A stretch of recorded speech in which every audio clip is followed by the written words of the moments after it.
नमस्कार, आप सभी का बहुत बहुत स्वागत और अभिनंदन। द डिबेट में मैं ब्रजेश मिश्रा हूं। दुनिया भर में कोरोना वायरस का संक्रमण और खतरा लगातार बहुत बदतर हालात की तरफ बढ़ रहा है। विश्व स्वास्थ्य संगठन यानी WHO ने एक चेतावनी जारी की है और ये कहा है कि दुनिया भर में हालत बहुत ही खराब होती जा रही है। विशेष तौर पर 4 मुल्कों में स्थितियां बहुत बदतर हैं, जिनमें अमेरिका, ब्राजील, रूस और भारत सम्मिलित है। दुनिया के 5 टॉप प्रभावित मुल्कों में भारत का नाम भी शुमार है, जहां बहुत तेजी से कोरोना वायरस का संक्रमण विस्तार रूप ग्रहण कर रहा है। अमेरिका में हालात फिलहाल नियंत्रण में है, लेकिन रूस, ब्राजील और भारत दुनिया भर के लिए एक बड़ा संकट बनकर उभरे हैं और उसमें से भी ब्राजील और भारत में संक्रमण का स्तर सर्वाधिक है। भारत कभी नंबर 2, कभी नंबर 3 की पोजीशन पे दुनिया भर में है, जहां रोजाना नए केसेस लगातार मिलते जा रहे हैं। एक अनुमान के मुताबिक भारत में तकरीबन 10,000 केस प्रतिदिन की रफ्तार मिल रही है, जबकि हमने टेस्ट बहुत सीमित किए हैं। भारत में अभी तक औसतन सिर्फ 50 लाख टेस्ट किए गए हैं, जबकि अमेरिका करीब 2.25 करोड़ टेस्ट करके दुनिया में नंबर 1 स्थान पर है और तकरीबन 1.5 करोड़ टेस्ट अब तक रूस कर चुका है। तो आप कल्पना करिए कि जब भारत में 2 करोड़ टेस्ट होंगे तो प्रभावितों की संख्या कितनी हो सकती है। ये तो हुई दुनिया भर की बात। 73 लाख से ज्यादा अब तक प्रभावित लोग मिल चुके हैं और तकरीबन 4,15,000 लोग अब तक मारे जा चुके हैं। ये कोई सामान्य सर्दी, जुकाम, खांसी, बुखार का फ्लू नहीं है। ये बेहद ताकतवर, घातक, खतरनाक और जानलेवा वायरस है, जिसका अभी तक कोई इलाज दुनिया का कोई भी मुल्क खोज नहीं पाया और उम्मीद भी मत करिए कि अगले 1 साल तक इसकी कोई वैक्सीन, प्रमाणित वैक्सीन मार्केट में आएगी। उत्तर प्रदेश में भी स्थितियां नाजुक हैं। यहां पर हमारे यहां औसतन 300, 400, 500 पेशेंट्स डेली हमें मिल रहे हैं, वो भी तब हम जांच बहुत सीमित मात्रा में कर रहे हैं। अभी ट्रूनेट नामक एक मशीन उत्तर प्रदेश की सरकार ने मंगाने की तैयारी की है, कुछ आ भी गई हैं। ये डॉक्टर भास्करन नैयर, ये केरल के एक बहुत महान वैज्ञानिक हैं। इन्होंने टीबी की एक मशीन तैयार की थी, टीबी जांच करने की, लेकिन उस मशीन से कोरोना की जांच भी की जा सकती है। ये मशीन महज 5 लाख की है और ये मार्च से डॉक्टर साहब घूम रहे थे कि इनकी मशीनें ले ली जाएं, लेकिन ICMR वालों को विदेश पर ज़्यादा यकीन था। लेकिन फाइनली डॉक्टर नैयर की मशीन को अप्रूवल मिली ICMR की और यूपी सरकार ने काफ़ी मशीनें खरीदी हैं। अब उम्मीद करिए कि यूपी में टेस्ट बढ़ सकता है।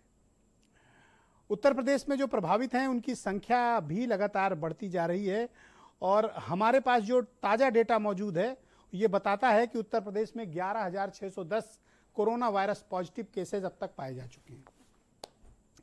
पॉजिटिव केसेस के साथ साथ एक और बड़ी दिलचस्प, एक बड़ी अजीब बात है। अंबेडकर नगर के चीफ मेडिकल सुपरिटेंडेंट यानी बड़े एक डॉक्टर, सरकारी डॉक्टर की कोरोना वायरस के चलते मृत्यु हो गई। ये एक बुरी खबर है।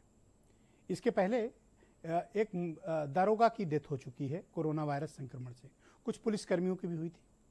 आपको याद होगा कि एक पत्रकार, दैनिक जागरण अखबार के आगरा के सीनियर पत्रकार की भी मृत्यु कोरोना वायरस संक्रमण से हो चुकी है। और आज चीफ मिनिस्टर हेल्पलाइन जहां से ऑपरेट होती है, वहां तकरीबन 9 मरीज ऐसे पाए गए हैं जिनको कोरोना वायरस के लक्षण थे और ये एक हाल में बैठकर मुख्यमंत्री की हेल्पलाइन हैंडल करते थे। इन्हें कोरोना वायरस हुआ है, इसकी पुष्टि हो गई। गांव ग्रामीण तक कोरोना वायरस का जो संक्रमण है ये बहुत विकराल रूप ले रहा है। जो दूसरे प्रांतों से हमारे भाई बहन लौटे हैं उनमें भी ये संक्रमण बहुत बड़ा है। अब जब हम नई मशीनें लेकर उत्तर प्रदेश में आए हैं, ट्रूनेट मशीन लेकर आए हैं, ये ट्रूनेट मशीन 2 घंटे में 16 परिणाम एक साथ दे सकती है। 16 जांच एक साथ कर सकते हैं। 1 घंटे साफ सफाई, उसके बाद फिर नया टेस्ट इसमें 16 का लगा सकते हैं। एक बार में 16 जांचें इसमें हो सकती हैं, जो उत्तर प्रदेश ने परचेज का ऑर्डर दिया है। तो आने वाला वक्त कैसा है, हम क्या किस स्थिति में पहुंच गए हैं, और सबसे महत्वपूर्ण बात यह है कि उत्तर प्रदेश के पड़ोस में बसे दिल्ली में हालात विस्फोटक हैं। वुहान से ज्यादा खतरनाक दिल्ली के हालात हैं। वुहान से ज्यादा खतरनाक हालात मुंबई के हैं।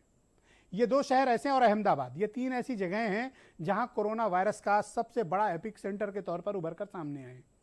लेकिन बहनों भाइयों, बताते हुए बड़ा दुख हो रहा है कि भारत सरकार हो या राज्य सरकारें हो, किसी के पास इन 3 जगहों पर निपटने की कोई खास प्रबंध नहीं है। न इनके पास कोई स्ट्रेटजी है, न ये कठोरता से लॉकडाउन का पालन करा पाए, न ये कड़ाई से पाबंदी लागू कर पाए, और न ये कोरोना वायरस से ठीक से लड़ पा रहे हैं। दिल्ली, मुंबई और आप अहमदाबाद में देखें तो 60% केसेस आपको यहीं पे मिलेंगे पूरे भारत के। अब क्या यहां के लिए प्रभावी रणनीति बनाने के लिए केंद्र सरकार को राज्य का मुंह देखना पड़ेगा या राज्यों को केंद्र का मुंह देखना पड़ेगा? हम पड़ोसी मुल्कों से सीखने को तैयार क्यों नहीं है? हम ताइवान से क्यों नहीं सीखते? हम न्यूजीलैंड से क्यों नहीं सीखते हैं? हम दक्षिण कोरिया से क्यों नहीं सीखते हैं? हम चीन से क्यों नहीं सीखते हैं? हम यूरोपियन कंट्री से क्यों नहीं सीखते हैं? हम अमेरिका से क्यों नहीं सीखते हैं? क्यों नहीं सीखना चाहते हैं? वाई? ना तो हम लॉकडाउन कर पाए, और ना तो हम लोगों को उनके घर तक सुरक्षित पहुंचा पाए, और ना हम कोरोना वायरस से अब ठीक से लड़ पा रहे हैं। अब हमको वो लोग सलाह दे रहे हैं, हमको मतलब आप जनता को, जिन्हें कोरोना वायरस की कोई एक्सपर्टाइज नहीं है, वो आपको ज्ञान दे रहे हैं कि कोरोना वायरस के साथ जीना सीख लीजिए। ये वही लोग हैं जो ये कहते थे मर जाओगे कोरोना वायरस के संपर्क में आओ, तो इतना डराते थे, मार्च अप्रैल तक दहशत क्रिएट करके रखी थी। अब कहते हैं कोरोना के साथ जीना सीखना है।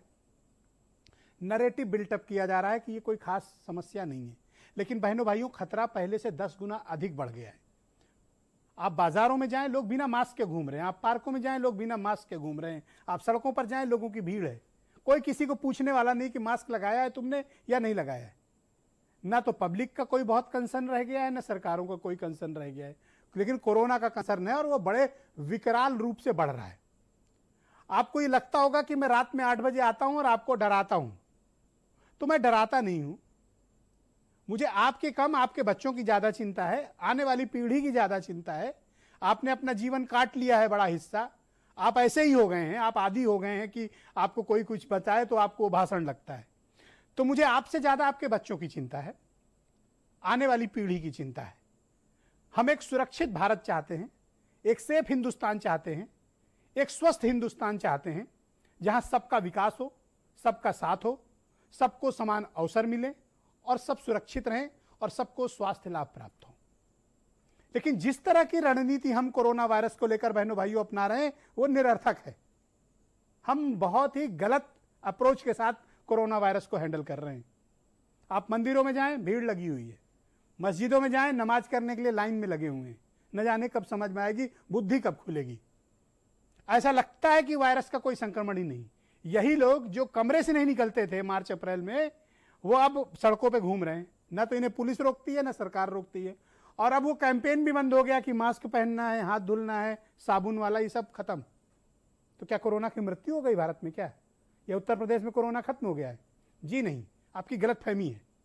जो लोग आपको अब ये नैरेटिव दे रहे हैं कि अर्थव्यवस्था चलनी चाहिए, दुकानदारी चलनी चाहिए, काम धंधा चलना चाहिए, तो उनसे आपने ये भी पूछना चाहिए, क्या हमारे जीवन की कीमत पर, इस देश में अगर एक नागरिक की जान पर भी अगर कोई बात आती है, तो सरकारों ने सोचना चाहिए, उन्हें कोई व्यवस्था देनी चाहिए।